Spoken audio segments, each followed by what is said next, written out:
The Hindu religion. My religion is to learn. I read my Bible better in the light of your Bible, and the dark prophecies of my religion become brighter when compared with those of your prophets. Truth has always been universal. If I alone were to have 6 fingers on my hand, while all of you had only 5, you would not think that my hand was the true intent of nature, but rather that it was abnormal and diseased. Just so with religion. If one creed alone were to be true and all the others untrue, you would have a right to say that that religion was diseased. If one religion is true, all the others must be true. Thus, the Hindu religion is your property as well as mine. Of the 290 millions of people inhabiting India, only 2 millions are Christians, 60 millions Mohammedans, and all the rest are Hindus. The Hindus found their creed upon the ancient Vedas, a word derived from vid, to know. These are a series of books which, to our minds, contain the essence of all religion, but we do not think they alone contain the truths. They teach us the immortality of the soul. In every country and every human breast, there is a natural desire to find a stable equilibrium, something that does not change. We cannot find it in nature, for all the universe is nothing but an infinite mass of changes.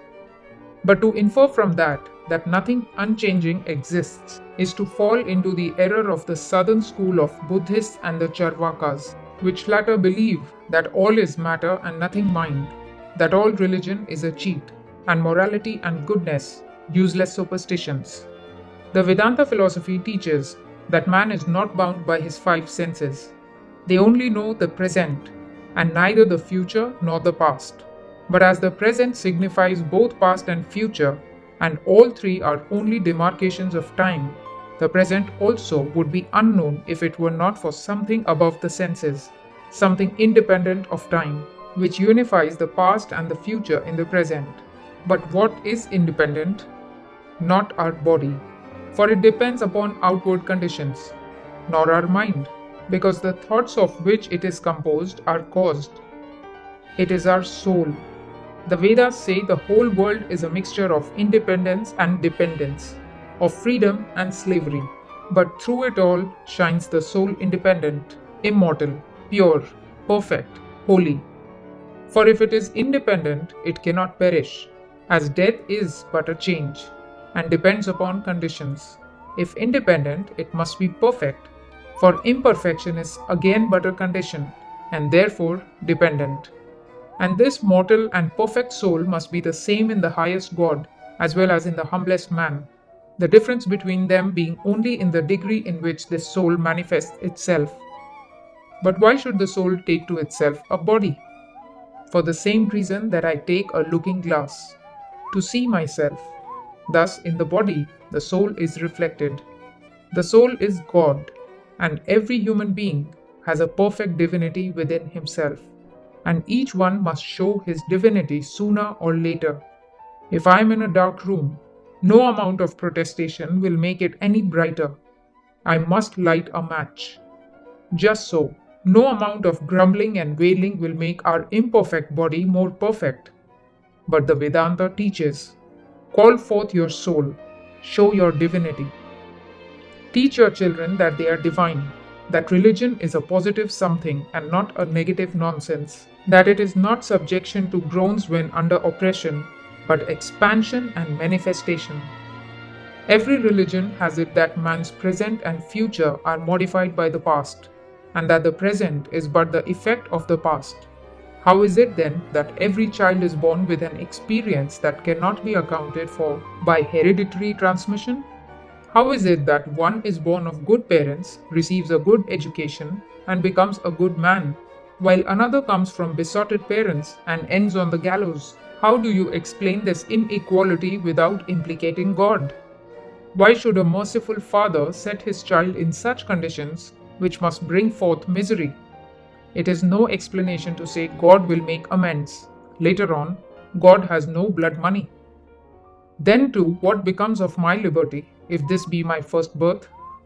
Coming into this world without the experience of a former life, my independence would be gone, for my path would be marked out by the experience of others. If I cannot be the maker of my own fortune, then I am not free. I take upon myself the blame for the misery of this existence and say I will unmake the evil I have done in another existence. This then is our philosophy of the migration of the soul. We come into this life with the experience of another, and the fortune or misfortune of this existence is the result of our acts in a former existence, always becoming better, till at last perfection is reached. We believe in a God, the Father of the universe, infinite and omnipotent. But if our soul at last becomes perfect, it also must become infinite. But there is no room for two infinite, unconditional beings, and hence we believe in a personal God, and we ourselves are He. These are the three stages which every religion has taken. First, we see God in the far beyond. Then we come nearer to Him and give Him omnipresence so that we live in Him. And at last we recognize that we are He. The idea of an objective God is not untrue. In fact, every idea of God, and hence every religion, is true, as each is but a different stage in the journey, the aim of which is the perfect conception of the Vedas.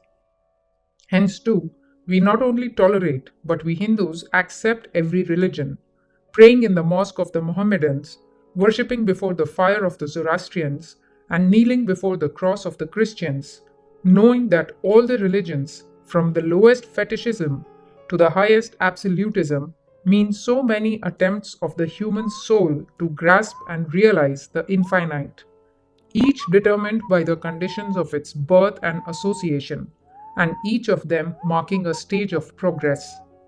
We gather all these flowers and bind them with the twine of love, making a wonderful bouquet of worship. If I am God, then my soul is a temple of the highest, and my every emotion should be a worship, love for love's sake, duty for duty's sake, without hope of reward or fear of punishment. Thus, my religion means expansion, and expansion means realization and perception in the highest sense. No mumbling words or genuflections. Man is to become divine, realizing the divine more and more from day to day in an endless progress. Summary of a lecture delivered before the Ethical Society, Brooklyn, at the Pouch Gallery in Clinton Avenue on the 30th December 1894. Reproduced from the Brooklyn Standard Union.